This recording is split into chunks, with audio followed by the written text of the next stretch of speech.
I sold this listing in 3 open house.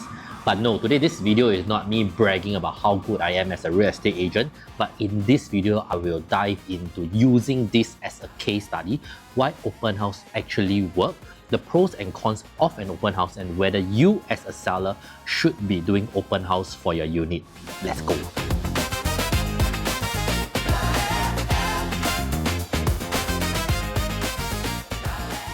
Before we go into the pros and cons of an open house, let me give you some context and a quick home tour of the unit first. As you can see, the unit itself is relatively empty, has been left vacant by the late owner. It's a dumbbell layout HDB and they only have very basic furnishing left in the unit.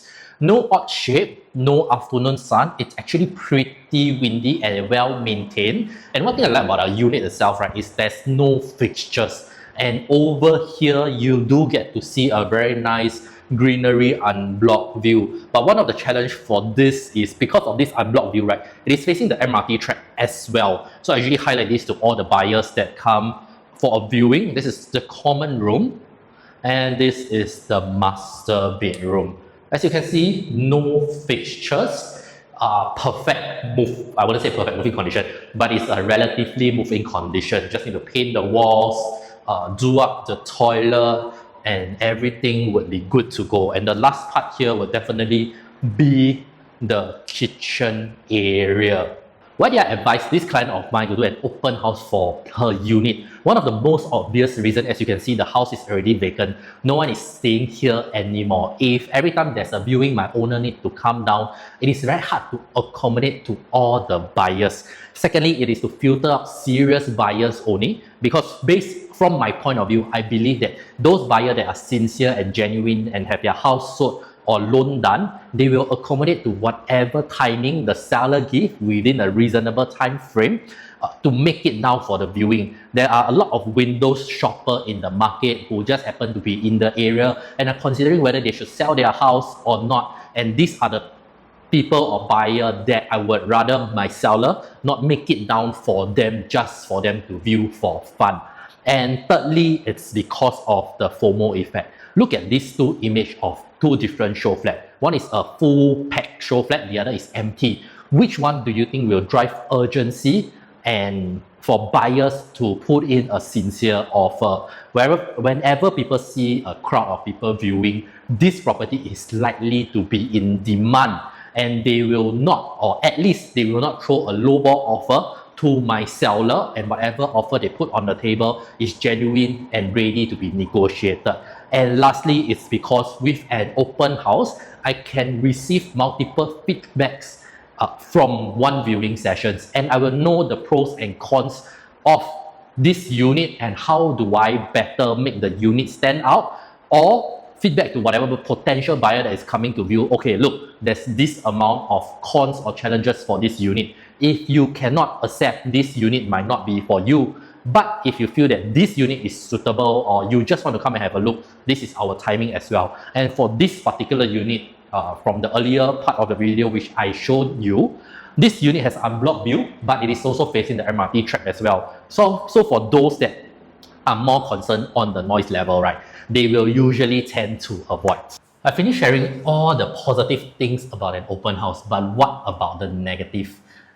Firstly, we can never sell a unit if the pricing strategy is wrong. If you market too high for your unit, nobody will come to view and it defeats the purpose of an open house. For this unit itself, to attract the maximum exposure, what we did is we priced it starting from. So instead of people negotiating down, we have a baseline, and whoever that is keen, right, they will have to offer above this baseline. The second con of an open house is if the unit does not appeal in whatever advertising or online portal. If it is very cluttered or if it is very, very, very messy. So take a look at the before picture of this unit.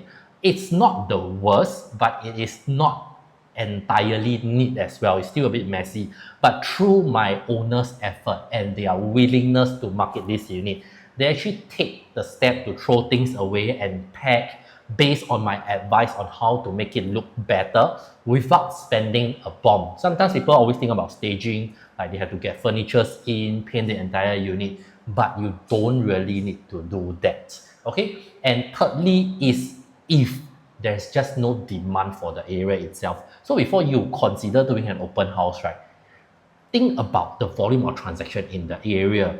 If the volume or the demand is not a lot, right, it will defeat the purpose, because every open house you might just have 1 or 2 viewers and you will not achieve the impact you want from an open house ultimately.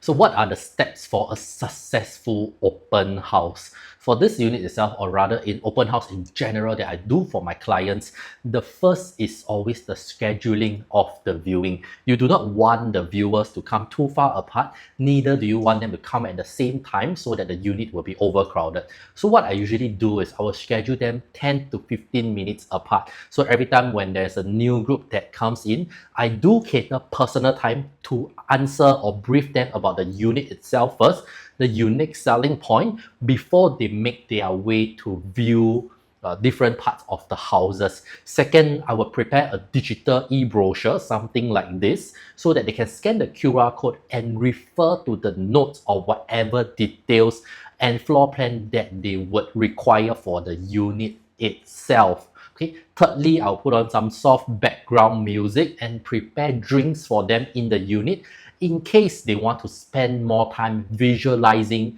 whether this unit is suitable for them or not. And lastly, of course, after all the viewing from the open house, I will send a follow-up message to gather feedback or solicit offers from them, if any, and do a summary for my owners themselves on how we can improve the next open house, if any. Of course, there are more strategies involved, which I will not touch too much in the video itself, but I do have a seller guide list over here. If you are keen, do DM me for this seller guide list PDF, totally free of charge. If not, if you want to find out how my marketing strategy could be beneficial or how it could work for you, just PM me as well, and I'm more than willing to share. Once again, my name is Sherwin. Thanks for watching my channel. Do remember to like, share, and subscribe.